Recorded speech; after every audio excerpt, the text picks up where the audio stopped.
Hey, I'm Brandon, joined here by my buddy Pat, looking handsome as ever, and we're checking out the Dainese Racing 4 Perforated Jacket coming in at $600. Now, the Racing 3 came out in 2017, so I'd certainly say we were due for an update, though this is going to be a very light update. They moved the stretch around, a little bit more of a style update more than anything, but I will say the updates that they made to the stretch certainly make more sense in comparison to the R3 model, if you're familiar with that. But before we get going on all the details, I do want to talk about the overall fit. We've got Pat here, about 6 feet tall, 220 pounds with a 44-inch chest, currently wearing a size 56. Now, Pat typically wears a size 56 in pretty much all of his Dainese gear. If you reference the sizing chart with his measurements, that's going to put him in a 56. However, to accommodate the chest, it makes a little bit loose in the sleeve. So, you know, it's just something to keep in mind there. This is leather, so if you want this nice and snug, reference that sizing chart, knowing the Racing 4 is a little bit more on the relaxed side versus some of those more aggressive sport-oriented options out there. I think if you're kind of on the fence, maybe you could go with the smaller option, knowing that that leather is going to relax, knowing that it's going to break in with regular use and time. Coming in at $600, again, that's going to ship to you for free, so no worries there. And this is certainly something geared towards the summer riding months. It's completely perforated on the front of the jacket, so you are going to get a good amount of air, and it might not look like much, but you will feel that difference, you know, if you have the perforated jacket versus a non-perforated option. Now, starting right up top at the collar, we do have a little bit of neoprene lined around that. Very comfortable, can wear that all day long. Like to see that. And then you can see more of that S1 fabric right here, that S1 stretch, I should say, right here on the inside of the arm. I think the updates that they made and where they position it certainly make a lot more sense. And then you've got this hard aluminum slider right here on the outside and a composite armor underneath that. And that's what this looks like. For me personally, at $600, I wish they would update this. I think we can do a little bit better. They're doing great stuff with their armor. I think, you know, they're trying to keep it with the beefy protection, but at this particular price point, I just like to see some better armor on the inside that's a little bit more comfortable and a little bit more functional. And personally, at this price, give us CE level 2 protection, you know, not CE level 1.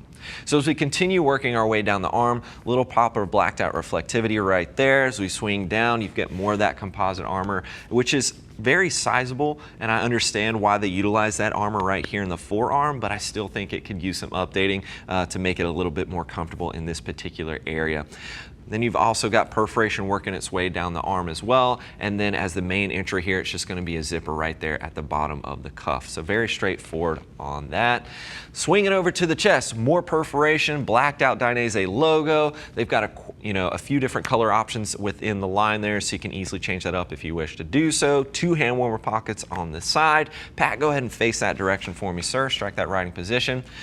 I really like the placement of the S1 stretch right here. That's going to allow you to move freely with the bike, especially handy on those more aggressive sport bikes that you might find yourself on with this particular jacket. And then we've got this micro elastic stretch right here at the back of the elbow. That was an update from the previous model. Very straightforward, but just provides you with that additional level of movement. Swinging down to the waistline, we do have some adjustability here. We've got a 2-snap adjuster. Personally, not a big fan of that. I like the Velcro so I can fine tune it exactly where I need to, versus this only gives me 1 or 2 position. That's it. With Velcro, I've got a large range that I can pull that in and out as I need to do so. Pat, go and face the back for me, sir.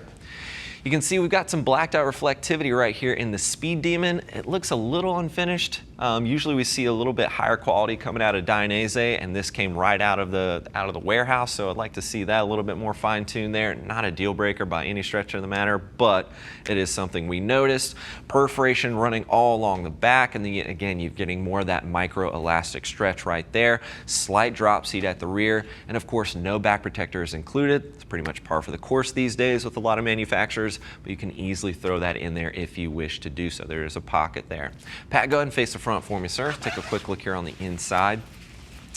So you can see mesh interior. We've got some stash pockets. You do have a full connection zipper, so you can pair that up with a set of leather pants if you wish to do so, whether you're going to the track, that's going to be a great option, or hitting those twisty canyon roads, having a good time out there.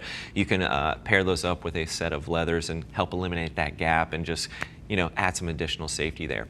Now you might think this is a Napoleon pocket. I sure did at first, but it is for the chest protector, so you can easily slot those in there. If you want chest protection for this jacket, you can easily add that. I like the 3D mesh because it helps create some space between the rider and the jacket itself so air can flow more freely. That's just going to help, especially in those summer months. But overall, pretty straightforward on the inside there. Pat, you can go ahead and zip that up. You're looking at 1.3 millimeters, about 1.3 millimeter 2-2 cowhide leather as the main construction. And again, you do have that S1 stretch. We've got the micro elastic stretch incorporated there.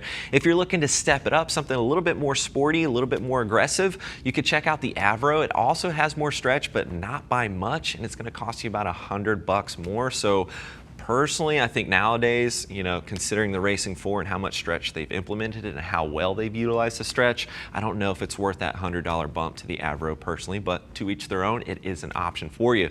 If this is a bit more than what you're looking for and you want to step it down, save a few bucks, there is the Sport Pro as well, but that one's right at about $580, so you're only going to save about 20 bucks, but it's a bit more casual, a bit more sport casual in comparison to the Racing 4 perforated jacket that we're looking at now. And of course, if you're looking for more details, click that info button. That'll take you over to the product page. You can take a closer look at some of the other color options for this particular jacket. And as always, we do have our customer service team on standby. They're all riders, more than happy to get you pointed in the right direction. Thanks for hanging out with Pat and I and taking a closer look at the Dainese Racing 4 perforated jacket. I'm Brandon. Keep it pinned.